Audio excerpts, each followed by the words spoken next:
Hey readers, I'm Danny. And I'm Leandra, and we are not reading for content.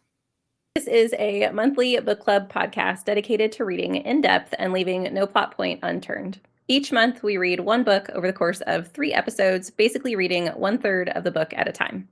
Feel free to listen along, or better yet, read the book with us. Our first season of the book club has the theme of genre blends.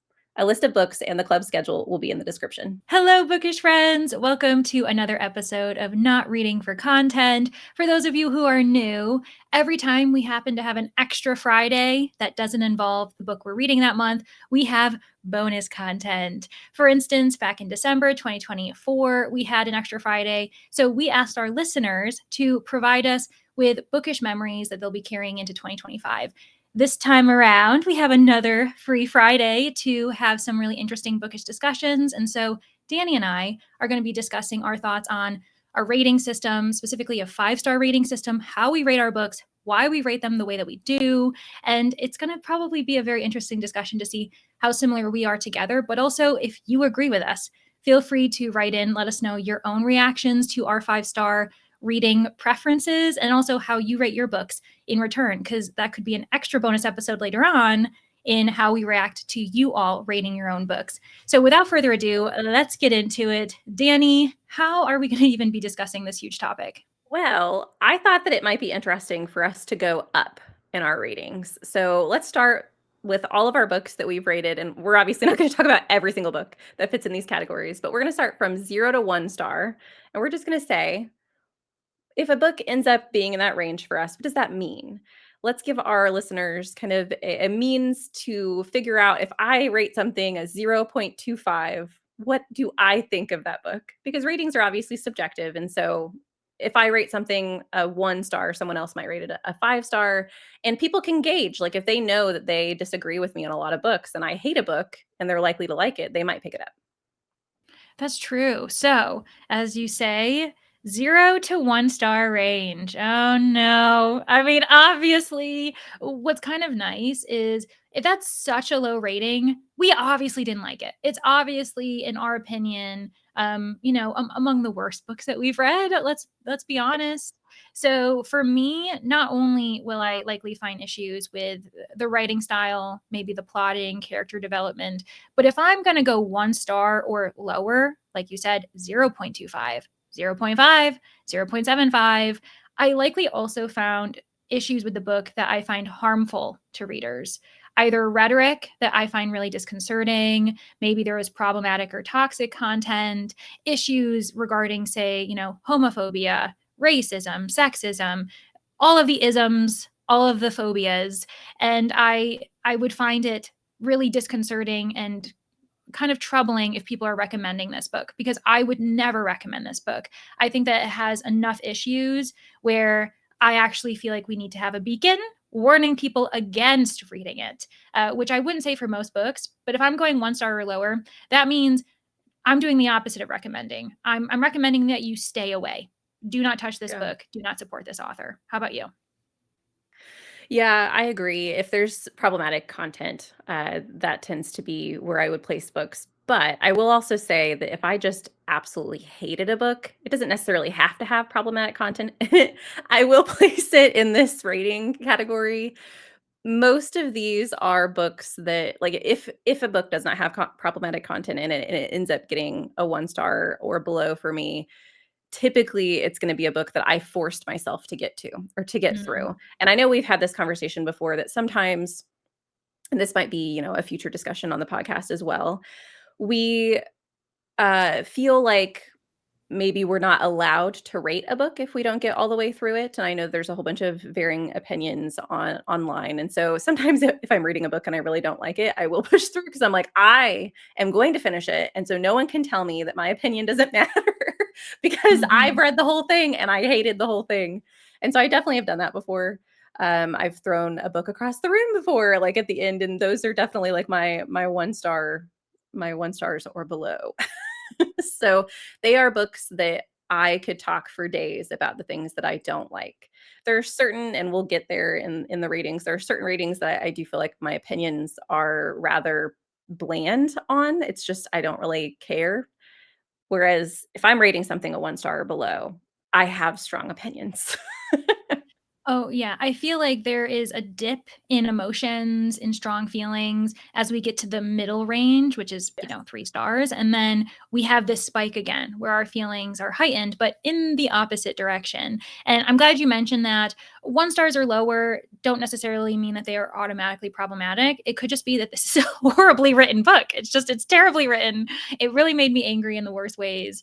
And I feel as though I probably have books in both camps. So, for instance, recent 1 stars or lower that I've had that I've found been problematic include Monstrilio, for instance. However, another book that we recently gave 1 star, because this is coming out post our reading of the book, I think we can talk about it. The Village Library Demon Hunting Society, the book that has a title that was pretty much written by an AI. I'm going to put it down there. We both gave it 1 star. Is it problematic? There was one scene that I personally found a bit racist, but the rest of it, honestly, was pretty mild. There was nothing issues. We only had issues with plotting, with character development, and with unanswered questions that just ended up, leaving themselves unanswered, as I mentioned. So you're right. There are 1 stars where it's just really badly written, and there are 1 stars where, no, I'm making a point to acknowledge that it could be the best written book. Clearly, the author knows what they're doing. They are skilled. They're trained in the art of writing, possibly, but that does not excuse their behavior. It doesn't excuse the content they've put in their books. Yeah, another recent book that we have read, and I finished it. You got out early. Was When the Moon Hatched, and so that book I didn't find problematic. I just really didn't enjoy the way it was written. I thought it was overly descriptive. I hated the use of male and female throughout the entire book, but I also just it was 730 pages or something like that of nothing. Like I feel like there were so many that's an example of a book that made me mad Mm. because there were so many really cool things that the author could have done with this grand world that was created. And I just feel like the execution was very poor. And I know a lot of people disagree. A lot of people absolutely love that book. And so actually, before we move on to like a 1.5 star, I want to talk about doing, because I mentioned this a little bit, but doing a review purposefully to let other people know what you didn't like about the book and what they might have to watch out for, because I know that was something that you did for that book. So, and Yeah. I know that's not something that you do on a normal basis. So what made your decision to go in even after DNFing a book to review that story? Sure. So actually, I was thinking When the Moon Hatched as well, but I obviously didn't finish that book. So I was like, if Danny wants to mention it, she can mention it because she did finish the entire book. Ah, gosh, good for you. And again, people who love it, they love it, whatever. But it was my villain story.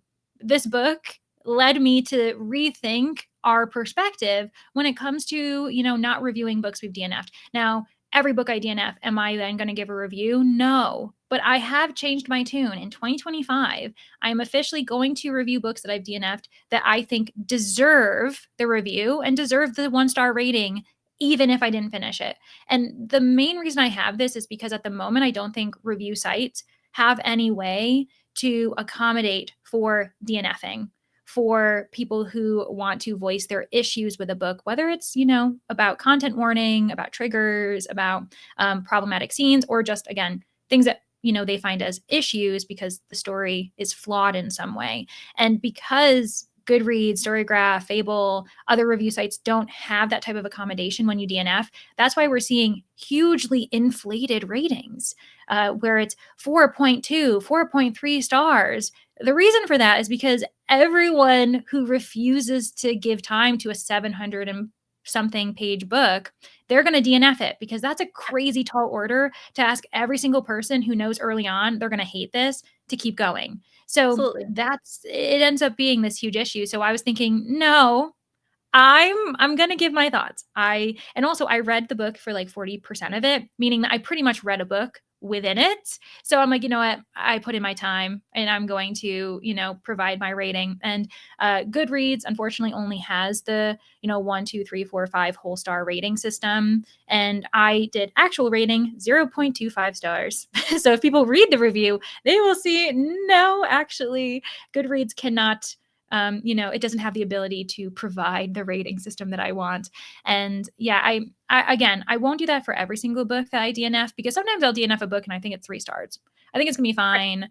I just don't have any strong emotions. Why am I forcing myself to read a book that I know isn't for me, that Right. doesn't have any huge issues? I just don't care. But the books that make me mad, that one, and including Empire of the Vampire, that's another one this year that we were in a group read that wasn't related to this podcast, and there were 4 of us. Only one is left standing at this point, continuing to read this book. And And it's I not me. decided, no, I was gonna say, people are gonna assume it's Danny. It's not Danny. Danny DNF'd this. She learned her lesson with When the Moon Hatched, was like, Yes. no. Yeah, and I rated that book. I, again, gave it 1 star because I was like, this is another book that has hugely popular ratings. People who love it, but I don't think there's a big enough voice for the people who hated it, for the people who DNF'd it. So I've decided to apparently like put on my cape and be like DNF girl and support them. You're gonna champion the cause. I love it. I am. Let's move on to 1.5. So for me, I don't give this rating very often. I usually am I don't think I've ever given a 1.75, to be honest. Mm. So it's a 2, a 1.5, or I would jump down to a 1 or below. So I said that I hated it, but there's a redeeming quality. So the example I have for this was actually a buddy read of ours. We read Hounded together, Mm, which is mhm. the Iron Druids Chronicles or series or whatever. It's a massive series, and a lot of people love it. I thought that this book I personally did not enjoy the over sexualization throughout the storyline that was happening. And I did not think that the world was developed as much as I wanted it to be. However, the world was very interesting. I liked the way that the author threw in any and every god that you could possibly imagine and threw it onto Earth for us to have to deal with. And I did think that was very fun. I just don't think it was well executed. So I think that might be where I put books, the 1.5 star. If I think it had a really cool premise, there were some things about it I really hated, and I just didn't like the execution of anything. Yeah, that I actually just recently rated a book 1.5 stars, and I don't think I rate books 1.5 very often. I think depending on what my issue is, I don't mess around with point somethings very often when we're getting that low. Only if Yeah. I'm like, no, this is worse than a 1 star. That's when I start playing around with point somethings. But if it's like 2 1 star, I've given like 2.25s and 2.5. Yeah. Like, that's when I start bringing back the, quarter star ratings. But I think between a 1 and a 2, I don't usually mess around with it. Maybe because I'm like, what's the point? I already didn't like the book enough anyway. But I did give a 1.5 star to Everyone in My Family Has Killed Someone by Benjamin Stevenson. This was a book club read for The Manor for my Patreon, and so many people really enjoyed that book. They give it 4 stars, higher. Obviously, the series has continued. A novella just came out this past November or December. At least I think it's a novella. It's a Christmas story involving the same world, following Ernest, our main character. And for the entirety of the book, probably up to like 80%, I was willing to just give it a 3 star. I would have DNF'd it if I wasn't hosting the book club, but I was thinking, you know what? It isn't for me. I can respect it. I can see what this author is doing, mentioning the golden age, talking about mystery tropes, breaking the fourth wall as a writer writing this book, and just being very meta. I can see where people would enjoy it. I just found issues with it being a bit overdone for me. The humor, I think, was overdone, those types of things. So, like you said, I could see I could see people loving it. It just wasn't for me. And then the ending just crashed and burned. I was so frustrated that we suddenly had really lazy wrapping up of the story. There was a certain reveal that I tend to mostly see in thrillers, which I think just insulted me as a mystery reader. The fact that you've thrown in the laziest thriller trope ever, which is saying something, because I think a lot of thriller tropes are lazy. But I just kind of wondered what was the point of all of this? Why did you build all this up? Prove that you are a, savant, an expert in mysteries all the way to the golden age, and then you have plot holes, you include ridiculous elements that don't make any sense. And I feel like he almost maybe wrote himself in a quarter. But like I said, for a majority of the book, I was giving it a 3 star. So I didn't really think that it made sense to drop it all the way to a 1 or lower when I saw merit in most of it, but the ending made it lose that, last 1.5. So that's why I gave it a 1.5 star, because I still couldn't recommend it to people. I didn't, with my conscience, my conscience would feel as though it's been violated in some sort if I recommended it, even though I know it's well loved. But I think that's also a thing where if it's been mostly 1 rating and then something happens, depending on what that is, it'll drop significantly. And so I dropped it to a 1.5. So that was me acknowledging, the elements that I was like, I get why people like it, but I'm still a little bit bitter. Yeah. It's interesting that you mention not wanting to recommend. So, like, which ratings would you recommend? Which ratings wouldn't you recommend? And I think our next level, which is a 2 star, is still something that I'm not comfortable recommending.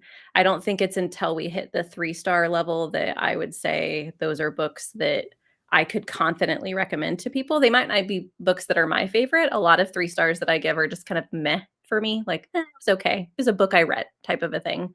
Mhm. So, 2 stars, though, I still think I'm not recommending that to anybody. Yeah, I feel like with a 2 star, it's not as horrible. Maybe you can see some merit, as you said, but there are enough issues with it. Maybe you hate the main character and you're just like, the plot's great, but I honestly can't stand every time our main character is on the page, which is a majority of the book, you're gonna have to give it 2 stars. Or for instance, maybe the plot line is far too predictable and maybe surface level. Maybe an author is trying to have you react emotionally too often, where you're thinking, no, I'm not going to cry for this person, because you don't know how to craft, a building up of emotion very well. It's those types of things where I feel as though every element just falls flat a little bit, where there may be good ideas, but every single, concept ends up getting an X for me, saying, no, wasn't done well. No, that also wasn't done well. And so I'm just like, 2 stars. For me, a good example of that is maybe If We Were Villains. I feel bad every time I mention a title. I know it's really well loved, and I'm like, oh gosh, I'm so sorry, friends. I promise I love books. But with that one, I can understand why people like it if they're, huge fans of Shakespeare, love a good, modern tragedy. But this is marketed. And then maybe that's also the issue with marketing, where I can see the merit for the book, but it's just horribly marketed. That it's just not reaching the right people. It's described as a mystery thriller. No, it's not. It's not a mystery. It's not a thriller. The main character is so dumb. Like, he is Nick from The Great Gatsby, but make him 10 times dumber. Like, that's pretty much what it is, where he's making horrible decisions. You cannot respect him. You can't respect anyone in the entire book, which again, some people eat up, but I'm just like, I can't.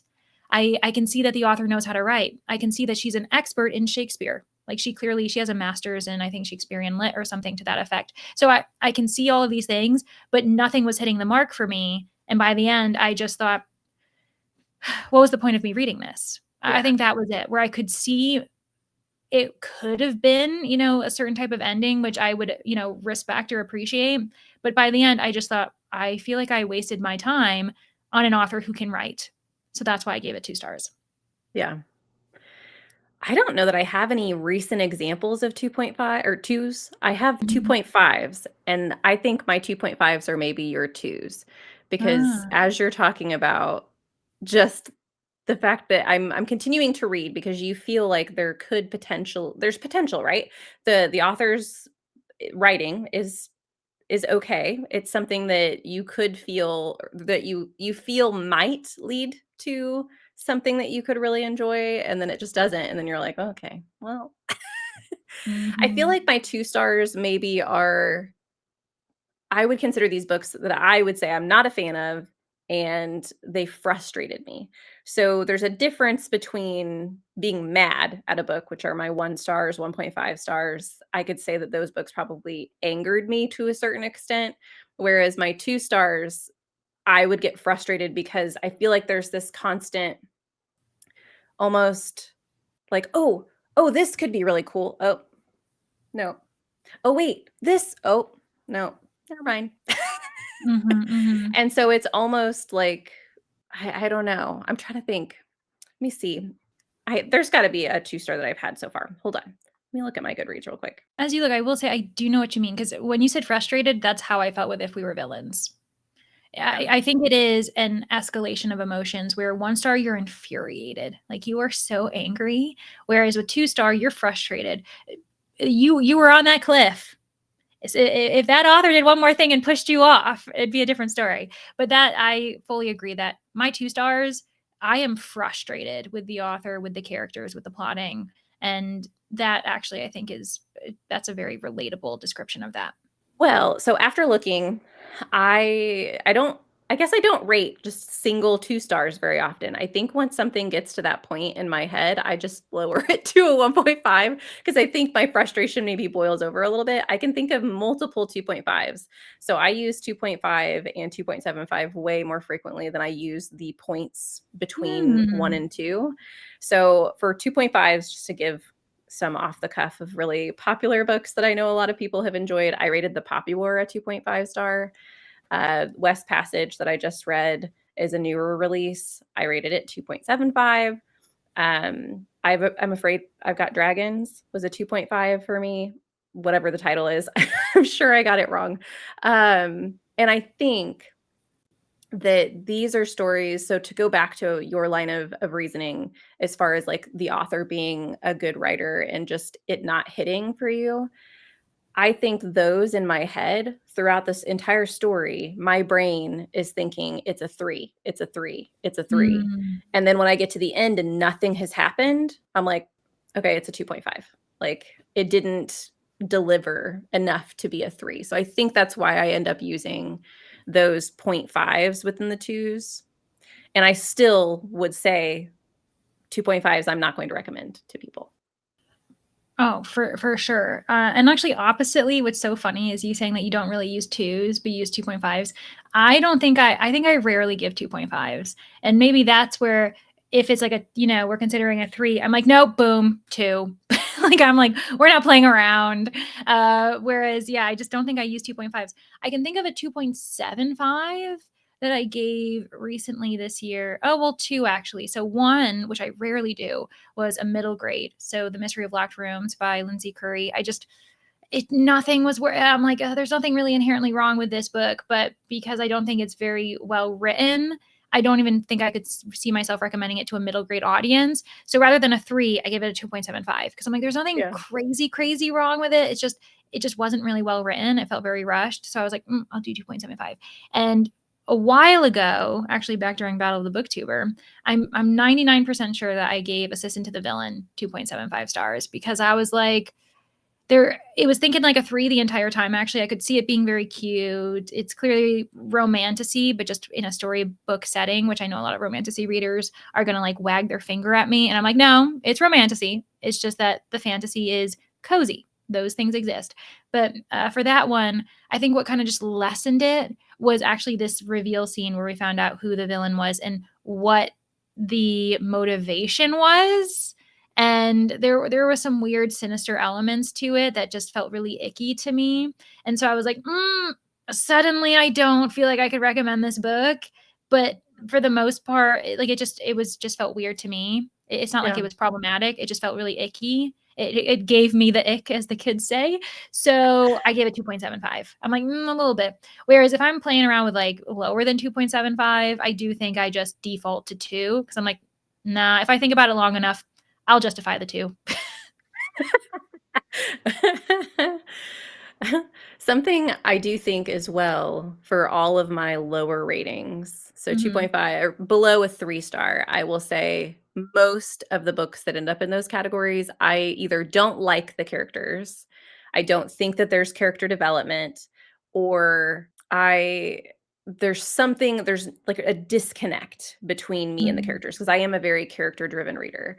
So I do think that that's something that causes me to rate books lower than 3 stars because if I really, really connect with a character, but I just don't enjoy any of the story, any of the plot, I don't understand what's going on, maybe, or I don't like where the plot went, I could still potentially give it a 3 star just based on liking the character. So Mm. I do think a lot of my lower ratings are also because of character flaws. What about you? Yeah, I we've kind of talked about this on the podcast before where as a mystery reader, mysteries are generally, plot forward, they're, plot driven. I mean, even for instance, that's why there are so many genre blends that are mysteries because the mystery is the a plot, whereas everything else is, surrounding impacting the plot. But with that said, I would still argue that I'm a character driven reader because if I'm not connecting with a character, if I don't care about them or if I'm frustrated with them or I just don't find them relatable, I will lower my rating. And that's where we're kind of getting to the 3 star range, where I can see why people would love it. Maybe a different person would connect with this character more than me, would connect with their struggles, would appreciate them more than me. I'm like, it wasn't for me. It's a 3 star. Someone else would die for this character. Me, no. Hi.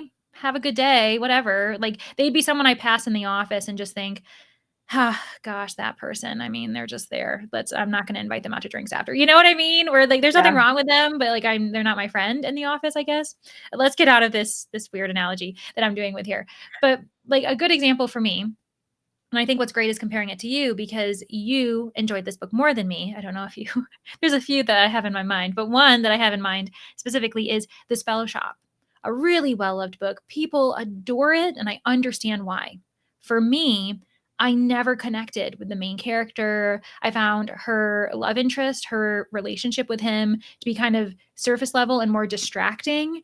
And so that kind of character development, that side quest of their, emotional connection, I just didn't care. I was like, okay, Yeah. let's move on. Let's talk about the magical books. Let's focus on what actually drove you out of that city and decide to live on this island, return to your roots. Whereas I know some people absolutely love all the characters. And I will say, the secondary characters held that book for me. I love the secondary characters.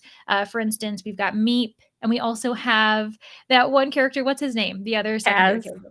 Yes, as. So those 2, I was like, that's when if I care more about secondary characters than I do about the main characters, something's not right. This isn't a book for me because I did not care about the main characters, but I loved the secondary characters. That's what kept me going.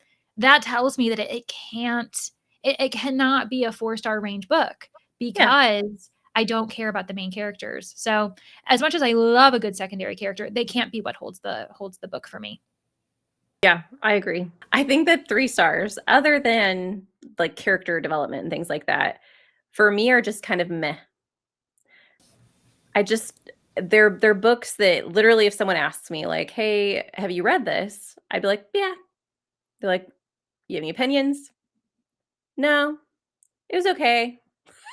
It's fine." Like, those are the books I have a hard time talking about, which is honestly why I stopped doing, like, monthly wrap-ups because I hate talking about books that I am giving 3 stars. 3.5s, I don't like talking about them. They're not worth it to me. They're not worth the time because it's literally just a book I read. They're probably not very memorable. Mm, That's something mhm. as well with 3 stars that I feel like we get into the habit of, um, there are a lot of books for me anyway, that I feel like I've read before. They don't have anything in particular that's special. If I'm not connecting to the characters, that's something as well, like, I I'm gonna forget about it. For example, one of the authors that I have given multiple 3 stars at this point in time is Catherine M. Valente, which I know a ton of people enjoy their writing, and I have loved the premises that their books are surrounding, but I just don't vibe with the execution, and I don't remember what's going on.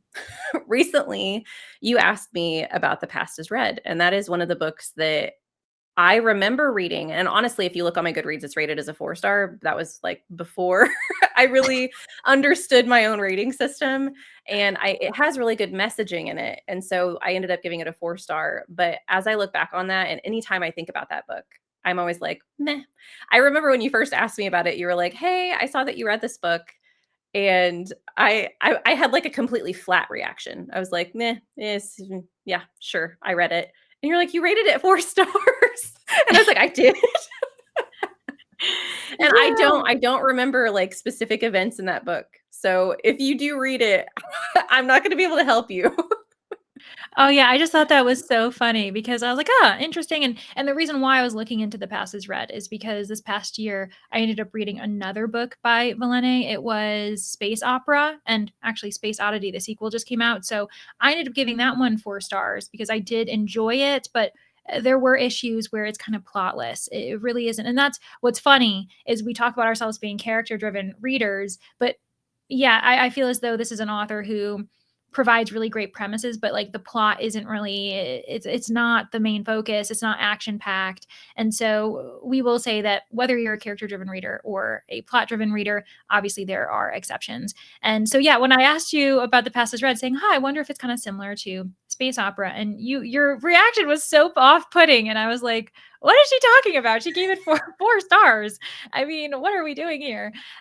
Which also just speaks to the fact that I think there is an interesting discussion to be had. Maybe not today because we're, on our own type of, schedule, getting our way up to 5-star discussions, but that our ratings will fluctuate as we get further. I think that there sometimes is a depreciation rate with our emotions, our thoughts, our reactions to a book. So if you're going to have a gut reaction and maybe you on vibes give a book 5 stars, maybe a couple of years later you'll think, I mean, I still really enjoyed it, but is it a 5-star read? And similarly, 4 stars, is it actually a 3-star? Especially the more you read. The more you read, I think you become a bit more critical. You Yeah. realize the, I guess, the spectrum of books that actually are out there, especially when you start to read books that do a certain concept better. When you look back and see, oh, I almost was exposed to this book too early because it wowed me when if I read it now, it probably wouldn't wow me because I've Yeah. seen people do these elements better. It's an interesting kind of side discussion. So what is the difference for you between just a generic 3-star and a 3.5 or a 3.75? Ooh, oh my gosh. To be honest, that's two different questions. I would say that among the various types of, quarter star ratings we have, 3.5 and a 3.75 may have among the biggest gaps. And same with 3.75 and 4. That range is way wider than if we're messing around with like even a 1 and 2 star. I would say that I have to think more critically when I'm giving a 3.5, a 3.75, and a 4 than I am. And maybe it's just because we're getting into the range where like 4 stars, 4 or higher, that's completely different caliber, so this is actually the hot spot. And it's also where I rate most of my books, if we're going to be honest, probably between like a 3.5 and a 4.25, which is interesting. With a 3.5, I might argue that it either a brief period of time felt like a 4-star or it never did. It always felt like it was 3-star range. It's just a question of if it's a high 3 or a low 3. And for that, that means obviously I was a bit more engaged. I was a bit more invested.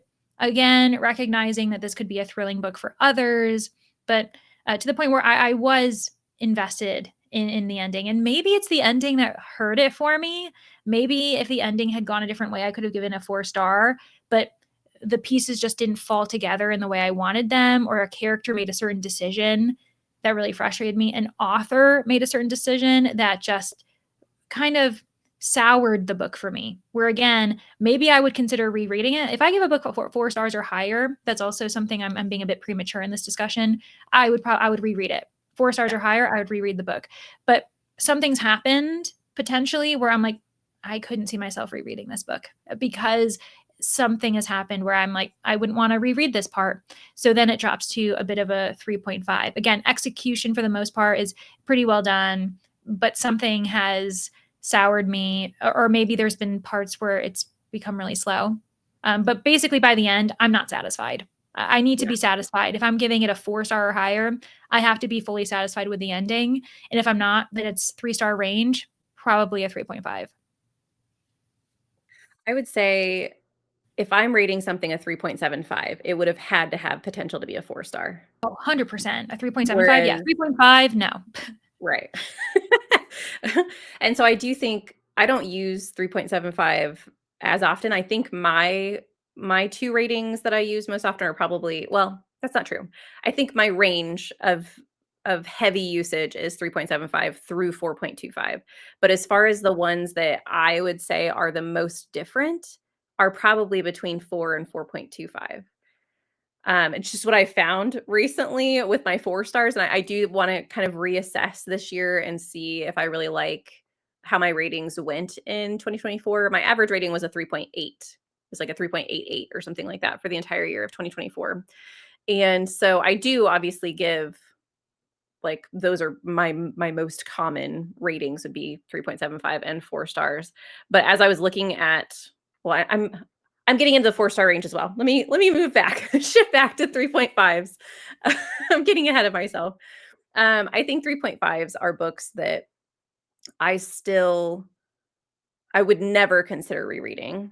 3.75s, I might give another chance, but Mm. probably not. They would have to really shock and awe me in certain pieces. And I do think one of our podcast books, The Cautious Traveler's Guide to the Wasteland, ended up being a 3.75 for me. And that was a cause of an ending, shifting it down. So that was in the 4-star range. And because I did not enjoy the ending of that story, it moved it down. But it not down far enough to a 3.5. We've had this discussion before as far as 3.5s versus 3.75s. If I'm talking to someone about a book, if it's a 3.5 or below, I would not say I enjoyed the story. I would say I was disappointed. So if I'm giving one word to all of the ratings that we've done so far, like 3.5s and below to 3s are disappointing reads, whereas my 2 stars are frustrating reads. My 1 stars are angry, mad reads. So with the 3.5s being disappointing reads, my 3.75s you're getting a little bit closer, but maybe I had just a small instance that, threw the book back a little bit. And then my 4-star books, you start getting into solid reads. They are reads that I would recommend to most people. As far as just giving a general recommendation, obviously people have different tastes and you're not going to like all of the 4-star reads that I have, but that's probably my separation within that area. Now between 3 or 4 and 4.25, I think that difference, if I give something a 4, just a flat 4, I don't know that it's a huge contender for a reread. Whereas that bump up to a 4.25, I do think means I'm a little bit more attached to the story. Mm. Yeah, no, that's interesting. So with me for a 4-star, that has consistently felt like that for the entire book at minimum, where there's never been a moment where I'm like, could it be lower? Because if I ever consider it being lower, I'd probably just drop it to a 3.75, saying, there was that scene. There were those moments where I was like, whereas a 4, I find it pretty consistent. I can trust the author. That also means I would reread the book. There are moments though where I'll give a 4-star, 4.5, 5-star where I'm like, this was impactful. This was hard Yeah, hitting. And because of that, I don't know if I want to experience it again. So there are yeah, 4.55s that I am so grateful that I read it one time, but I don't think I could go through it a second time. I don't think I'd want to. And that's not to put down the book saying it's not worth a second read. It's just for me, I know that I'll usually reread happy books. I'm not going to reread books that, made me cry. It's just not the way that I'm built. Now, I would say that what's interesting is a 4-star, I usually don't have to think about it when I finish a book. I'll just give it 4.0. The books I've got to think about are 4.25 or higher. So 4.25, 4.5, 4.75.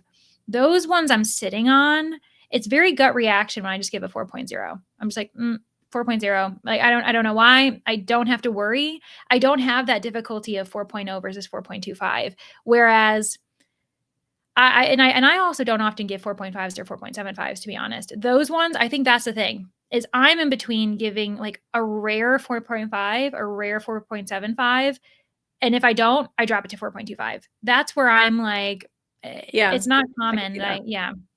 because it obviously isn't a 5-star for whatever reason. It could be something Right. small.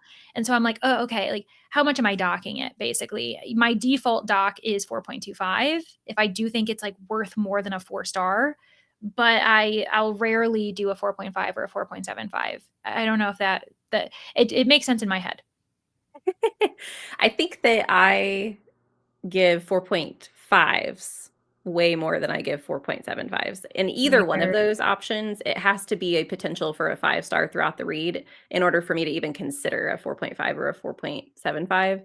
Mhm. For 4.25s, those are books I think that are a little bit more memorable as well. So 4-star reads I think are solid books. I think a lot of people are going to enjoy them. I think they were well written, they have character development, they have a good plot. But then it's a little bit of a step up, a little bit of something that it makes it more impactful for me that would push it up to the 4.25. Whereas if we get up to the 4.5s, those are like potential favorite books, books that I'm going to think on again, that they're going to live in my brain rent free, so to say, those types of reads. I think if I have a book that throughout the entire book, I'm like, this might be a 5-star, this might be a 5-star. And then at the end, it stumbles or whatever, those go to my 4.5. So I do think I have more of those because I'm very picky about my 5-star reads. Oh, for sure. And I think that that's a great segue into the 5-star range. With every passing year, I have less 5-stars. I want to say that maybe in 2024, I don't know, like 10, 20% max. There's no way that I had a higher percentage. And I read like 230 something books. So that also means that what, like 20 to 30 of them are 5 stars, like pure 5 stars. So not giving it a 4.75. And, math tells us to round it up. And that speaks to, again, with every passing year, we get a little bit more picky. We have a bit more experience. Yeah. So we're expecting to be wowed with a higher bar, yeah, so with a 5-star, I feel as though there are times where I will give a 5 even though I know it's not a perfect book for me, where it's a bit flawed, maybe it's a vibe, but I think the book is deserving or it's important. A great example of that is actually Lavender House. I'd probably not give it a 5 if I wanted to be technical, but I think it's so crucial because it is a historical mystery noir from a queer perspective, something that we do not see that is crucial. And I think that people really relate to it, especially when we're considering the 1950s and coming from that marginalized group. So even though the mystery, if I'm being technical, was a bit, predictable for me, it was predictable in the sense where I'm like, yes, it kind of should be, right? If no one's predicting this, it probably isn't a well-written book because you're not playing fair. And so that's why I think it's kind of silly when people rate things lower for being predictable, because it's like, well, no, it should make sense. If it doesn't make sense, either you're dumb or the author cheated you. One or the other. You choose, my friend, you choose. So I would say that that one isn't a pure 5, but I don't regret giving it a 5-star. Similar to Legends and Lattes. I could see myself rereading that, feeling just as cozy, just as comforted. But I can see other people being so much more comforted, finding this to be such an important book for them, because there are some really kind of like like almost like nuanced, subtle feelings of kind of looking into yourself, perspective. And I'm kind of in the same range where I think A Psalm for the Wild Built did it better in my opinion, but Legends and Latte still got a vibes 5-star from me. So it doesn't have to be perfect, but Yeah. I do think that a 5-star also means to me that there's some level of this, not always, because I will give a book a 5-star even if I don't think it's this, but I think accessibility too. Like I consider, could this be a book that I feel so confident and so happy that it's in this world because it can reach such a big audience and be so impactful. With that said, I will provide a, quote unquote, inaccessible book 5 stars if it, was 5 stars to me. And I think it's really impressive. For instance, Something New Under the Sun is a book that I absolutely adore, or Appleseed by Matt Bell. Are those two books accessible to most readers? No, I would argue they're not. And that's okay. Even Piranesi, I know a lot of people Mm. don't enjoy because they feel that the author has made them feel stupid, maybe because they don't understand what's going on. There's a lot of trusting in the process. So even though that's a 5-star for us, I'd be more careful about who I'm recommending it to. So I don't know. I might be going off on a bit of a tangent here about what a 5-star is, but I think it's complex. And Oh, yeah. there are books that you've given a 5-star that I disagree. I just don't think it's a 5-star. Whereas there have been books that I've given 5 stars that you've disagreed. I think a great comparison is also the 5th season. You gave it 5 stars. I think I gave it 4. I gave it a straight 4. It was before we were doing quarter star ratings. Would I change it? I don't really know at this point. But likewise, the book that you brought up, Cautious Traveler's Guide, I gave it 5 stars. You gave it 3.75. So I think it's just subjective. 5 stars are very obviously subjective. And that's just something we've got to accept. I would say 5 stars. For me, I know a 5-star when I finish a book. Whereas I think all my other ratings I have to consider. Like I kind of have to sit on. There's some like if a book is just absolutely making me throw a book across the room, then yeah, that's probably pretty obvious. It's going to be in the 1-star range or below. But for 5 stars, if I close the book, I usually know like this is a 5-star read. So a lot of it for me is vibes, but I will say that there are some books that I absolutely know the problems with. Not problematic content, that's not what I'm talking about, but I have certain books that I know there are plot holes. Like The Invisible Life of Addie LaRue is one of my I love that book and I will continue to love that book. And I know it's not perfect, but it was right place, right time. And I've read it since then and it gives me the same vibes, like that at home feeling. I just absolutely love that book. And I know it's not perfect for everybody, so I do understand like what you were saying as far as like there's a different range of 5 stars. Certain books are not going to be accessible for everybody. They're not going to mean as much to everybody because it could be right time, right place, but it could also just be perspective. Everybody lives in a different world. They live, as the protagonist of their own story, if you wanted to say. And so yeah, it's going to be different for all readers. And so it's definitely something that it's hard to pin down. Mm-hmm. And you make a great point where I think the ones I think the most on are maybe 3 and 4-star range books where I'm kind of picking, choosing, giving myself a day or two to rest, come back to it. How am I actually feeling about this book? Whereas for me, 2 stars and lower and 5 stars, I don't have to think hard about it. I know I'm going to give it that. It's done. And I think it's because we're talking about those extremes of emotions. Extreme joy, extreme satisfaction versus extreme anger, extreme dissatisfaction, frustration. Those are going to be more palpable. And so it's easier for us to feel that way, especially because likely those feelings we have felt for quite some time. It's not often that you are just suddenly, angry or suddenly feeling joy. It's like, no, I've been feeling this emotion the entire time. It's the kind of roller coaster of emotions, 3-star, 4-star, where you're like, I've been jostled. So now Yeah. I need to take a breath, think about how I'm feeling before I rate the book.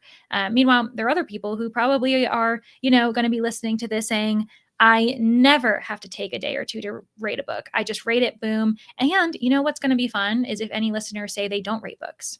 I always find that really fascinating Yeah. when there are people who refuse to do that, or they allow a more objective, analytical process, including caw pile. You just type in the numbers and it spits out a rating, and you think, okay, apparently that's my rating for the book. So it removes the emotion that you and I have very clearly been reliant on this entire discussion. So it's a really great, really important kind of conversation to have because I think all readers can relate to it, even if you don't rate books or not. With that being said, we should probably wrap this up. And would you like to close this discussion, Danny? Yeah, absolutely. So, keeping in mind that everyone rates things differently, we just wanted to give you a little bit of a sneak peek into our brains and how we do it, but we would also love to hear from you. So, feel free to leave a comment or send us an email about how you rate books. If you rate books, do you use Copile? What are your opinions? And we hope that you will join us next week. Thank you guys so much for being here. We hope you enjoyed this episode of Not Reading for Content. Be sure to check the description for a schedule of our upcoming reads for this season. And for reminders and other updates, you can follow the podcast on Instagram at Not Reading for Content. Where else can listeners find you, Danny? I have a booktube and an Instagram. Both can be found at danny.dabbles. What about you? I have the same platforms. My booktube is at Leandra the TBR0, and my Instagram is at Leandra_the TBR0. Thanks again for listening. Don't forget to tune in next Friday for our next episode.